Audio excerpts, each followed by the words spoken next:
To get into our movement sequence, I'm going to walk you through the first of 3 rounds. We're beginning with supine rocking. So you're going to tuck yourself into a tight ball, round your spine, and use the strength of your core to hold that shape and create a smooth rocking action back and forth. Really try to feel this movement being driven by the strength in your core and maybe even starting to create some rotational movements by swiveling your hips.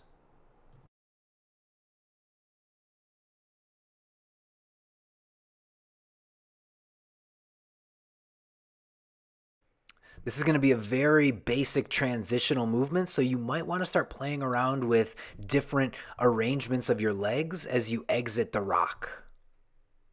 Here you can see me playing around with a figure 4 seated exit, and we're going to use this in our next movement.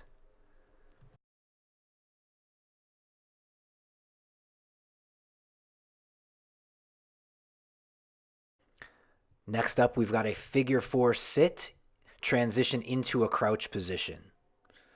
So you're just using that figure 4 leg position seated on the ground and transitioning onto your feet and lower leg, this half kneeling or crouch position. I extend my leg and pull forward from my heel. And if you need some extra assistance, you can always use your hands on the ground to help you through the transition.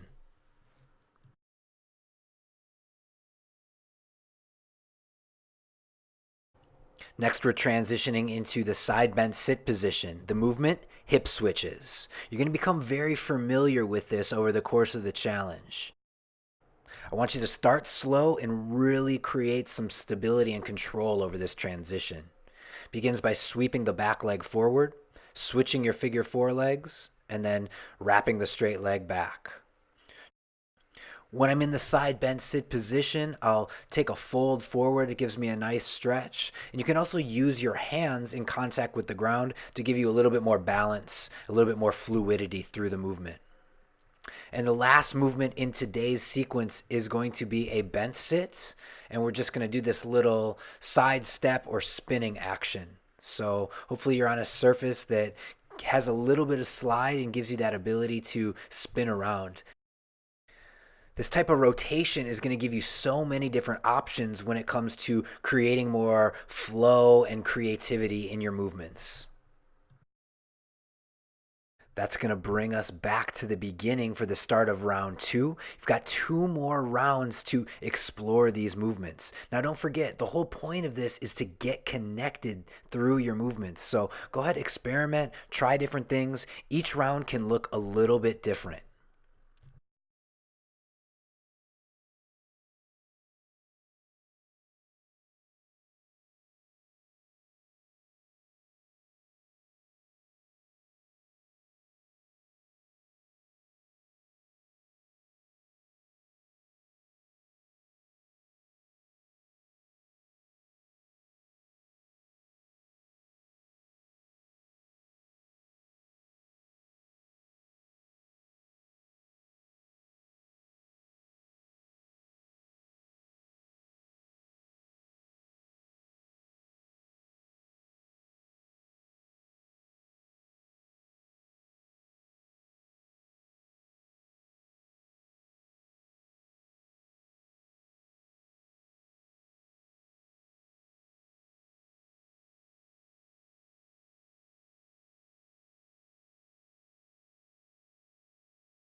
And that's going to finish our first day of practice. Now, every day is going to get a little bit more challenging, a little bit more complex. So, great jump off point today, good foundation, and we'll see you tomorrow for day 2.